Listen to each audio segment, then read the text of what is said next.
আল্লাহ তাআলা বলেন সানুআযযিবুহু মাররাতাইন, আমি মানুষকে দুইবার শাস্তি দিব। আমি মানুষকে কবরে বারবার শাস্তি দিব। সুমাইয়ুরাদ্দুনা ইলা আযাবিন আযীম, তারপর মানুষকে আমি বড় থেকে বড়, কঠিন থেকে কঠিন জাহান্নামের শাস্তির দিকে নিয়ে যাব। বিচার হয়ে গেলে যে শাস্তি হবে তার নাম জাহান্নামের শাস্তি, যেটা সবচেয়ে বড় ও কঠিন। আয়েশা রাদিয়াল্লাহু তাআলা আনহা বলেন, রাসূল সাল্লাল্লাহু আলাইহি ওয়াসাল্লাম এই দোয়াটি না পড়ে কোনোদিন সালাম ফিরেননি। দোয়াটিতে জাহান্নাম থেকে বাঁচার কথা রয়েছে। তিনি বলেন, নবী করিম সাল্লাল্লাহু আলাইহি ওয়াসাল্লাম এই কথা না বলে সালাতে সালাম ফিরতেন না।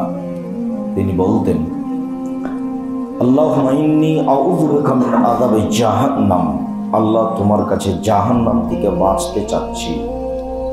ওয়া আউযু বিকা মিন আযাবিল কবর, তুমি আমাকে কবরের শাস্তি থেকে বাঁচাও। ওয়া আউযু বিকা মিন ফিতনাতিল মাসীহিদ দাজ্জাল, তোমার কাছে আমি দাজ্জালের ফিতনা থেকে বাঁচতে চাচ্ছি। ওয়া আউযু বিকা মিন ফিতনাতিল মাহইয়া ওয়াল মামাত, ইহকালে এবং পরকালে, মরার আগেও পরে যত ফিতনা আছে সেসব ফিতনা থেকে তোমার কাছে বাঁচতে চাচ্ছি। মানুষ তো মনে করছে যে মরলেই ঝামেলা শেষ, দুনিয়াতে যা ঝামেলা ছিল মরলে তার চেয়ে কত কোটি গুণ বেশি শুরু হবে তা মানুষ জানে না। মরার আগেও পরে যত সমস্যা ফিতনা আছে তার থেকে তোমার কাছে বাঁচতে চাচ্ছি। ওয়া আউযু বিকা মিনাল মা'সামি ওয়াল মাগরাম, তোমার কাছে বাঁচতে চাচ্ছি বড় পাপ হতে, তোমার কাছে বাঁচতে চাচ্ছি ঋণ কর্জ হতে, তোমার কাছে বাঁচতে চাচ্ছি বড় পাপ হতে, তোমার কাছে বাঁচতে চাচ্ছি ঋণ কর্জ হতে, তোমার কাছে বাঁচতে চাচ্ছি বড় পাপ হতে, তোমার কাছে বাঁচতে চাচ্ছি ঋণ কর্জ হতে।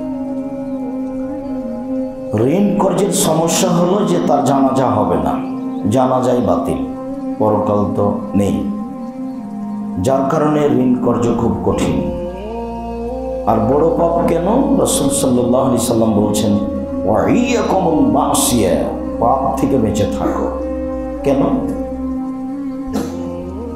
পাপ হলে হাল্লা আলাইহি সাকাতুল্লাহ, পাপ হয়ে গেলে তারপরে আল্লাহর পক্ষ থেকে বালা, বিপদ, মুসিবত, সমস্যা নেমে আসবে।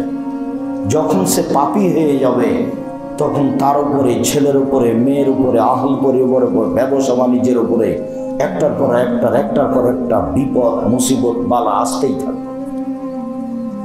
তাহলে রাসূল বলছেন, ওয়া ইয়াকুল মাসিয়া, পাপ থেকে বেঁচে থাকো যাতে আল্লাহর অসন্তুষ্টি নেমে আসে। পাপ হয়ে গেলে অসন্তুষ্টি নেমে আসবে, কত সমস্যা নেমে আসবে তা আপনি হিসাব করতে পারবেন না। তারপরে তিনি এই কথা বলেছেন, যদি জেনা বেশি হয়ে যায় তাহলে আর্থিক সংকট নেমে আসবে, ব্যবসা বাণিজ্য মার খাবে, টাকা পয়সার সমস্যা নেমে আসবে। এ কথা মুহাম্মদ সাল্লাল্লাহু আলাইহি সাল্লাম বলেন।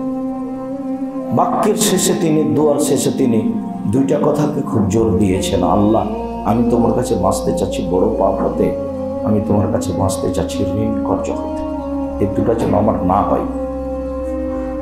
এই কথা রাসূল সাল্লাল্লাহু আলাইহি সাল্লাম জাতির কাছে দিয়ে গেলেন, কিয়ামত পর্যন্ত প্রত্যেকটা মুসলিম পুরুষ নারী এই কথা বলবে, এটা তিনি দিয়ে গেলেন যে তোমরা সালাম ফেরার পূর্বে এই দোয়াটা আল্লাহকে ভয় নিয়ে, ভীতি নিয়ে বলো, তোমার বিপদ কমে যাবে এবং সমস্যা তোমার কমে যাবে।